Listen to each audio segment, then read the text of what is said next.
حضرت عمار کے قتل کے باوجود اور حدیث کا علم 2812 ہونے کے باوجود قاتلین کو ہم کیسے رضی اللہ عنہ کہہ لیں؟ تو نہ کہیں یار، آپ کو ہم نے یہ کہا آپ ضرور کہیں، آپ کے کہنے سے کسی نے ہونا نہیں، آپ کے نہ کہنے سے کسی کا ختم نہیں ہونا.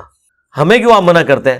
ہم تو نبی علیہ السلام کی وجہ سے کسی کی عزت کر رہے ہوتے ہیں، اس شخص کی اپنی وجہ سے نہیں کر رہے ہوتے. میری کوئی رشتہ داری نہیں ہے، ماموں تو آپ نے بنایا ہوا ہے نا. اس طرح کو ماموں بنتا ہے یار، جس عورت کی وجہ سے آپ ماموں کہہ رہے ہیں وہ عورت تو پہلے مسلمان ہوئی ہے اور اس نے اپنے اس بھائی اور اپنے باپ کی ڈانٹ کھائی ہوئی ہے کہ تو نے اسلام کیوں قبول کیا ہے. کل کو وہ مسلمان ہو گئے کہ میں نانا ہو گیا ہوں، دوسرا کہ میں ماموں ہو گیا ہوں، گل کرنے لی کرو. یہ تو حضرت علی نو چاچو کیوں نہیں کہندے ہو؟ پھر حضرت علی بھی تو حضور کے کزن ہے. کوئی ماموں کوئی نانا، یار بس وہی رشتہ ہے. النبی اولی بالمؤمنین من انفسہم وازواجہ امہاتہم. نبی مومنین کی جانوں سے بڑھ کر ان پر حق رکھتے ہیں اور نبی کی بیویاں امت کی مائیں ہیں. بس یہ رشتہ ہے. یعنی نبی کی بیویاں امت کی مائیں ہیں، نبی علیہ السلام امت کے روحانی باپ ہیں. اے باقی چاچے مامے تائے جڑے بنائے جے نا چھڑ دیو، جدو قرآن حدیث مک جائے پھر یہی کام رہ جاتا ہے.